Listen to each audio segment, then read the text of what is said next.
We can talk about pollution, or deforestation, or plastics and overfishing.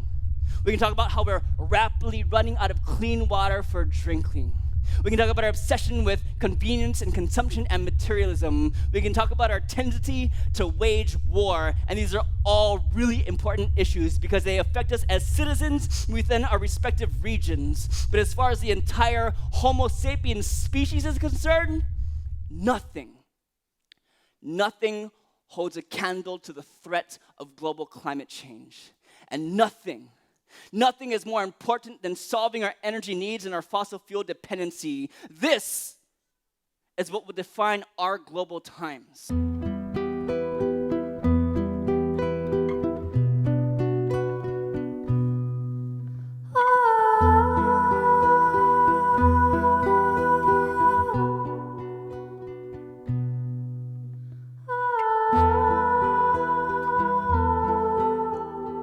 For the first part of my life, I was a total science and mathematics geek. I was into fusion energy and environmentally friendly technologies.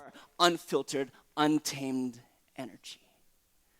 When the rules and laws of gravity, nuclear forces, and electromagnetism were combined into one super force, everything was different.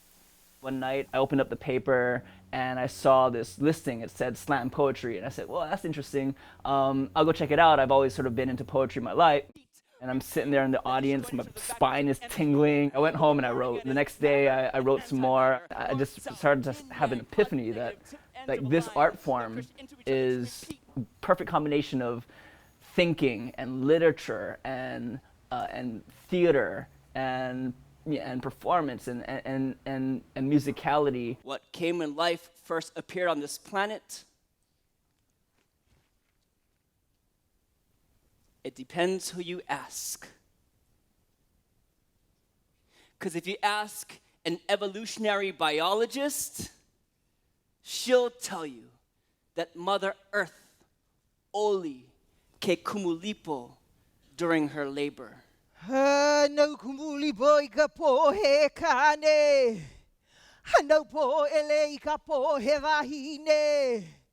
No ka uku ko a no kana he a ko a puka. No ke ko e nu he eli ho opu uho nua no kana he ko e puka. And when she was ready to push, the moon pulled with one last tug on her womb. And as the embryonic waters rushed forth, they contained a single cell.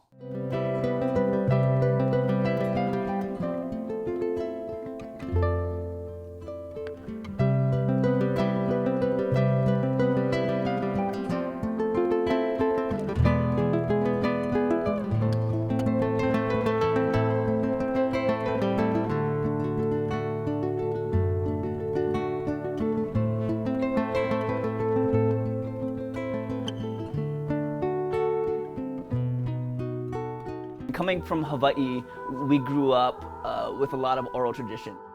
We've been doing it for generations and generations and millennia, and here we are with this sort of a new-ish form of spoken word, which is slam poetry and performance poetry. But really, if you look at the grand scale of things, it's just a continuation of the exact same things we've been doing for forever. We come from this lineage. We're like distant cousins at the family reunion, looking up our family tree at the men and women who led to us, looking up to see the last ancestor we share in common. She was born about 200,000 years ago. I've known Kealoha from the beginnings of his poetry slam, and just knowing him from before that in my art center, just knowing where he's been and where he's gone, and how this piece, in my opinion, is like a culmination of all the knowledge he's gained, both as a scientist and as an artist. It's just all right here in one thing. to be starting something. Because this is it. Call me symbolic, but it all adds up in the end. And if we can reduce our carbon footprint just a little bit, and if everybody else does too, imagine the impact we could have.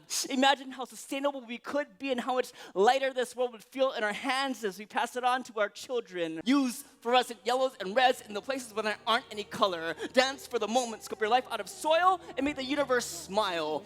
Be the expressive process that is humanity. Tonight, I want you to think about your life, and tomorrow, I want you to live it. There's so much to gain just to have joy. You're hungry for more, and you've gotten bored with the things you've bought before and your dated decor. You can't help but hoard, and yet your spirit's born as you go from store to store.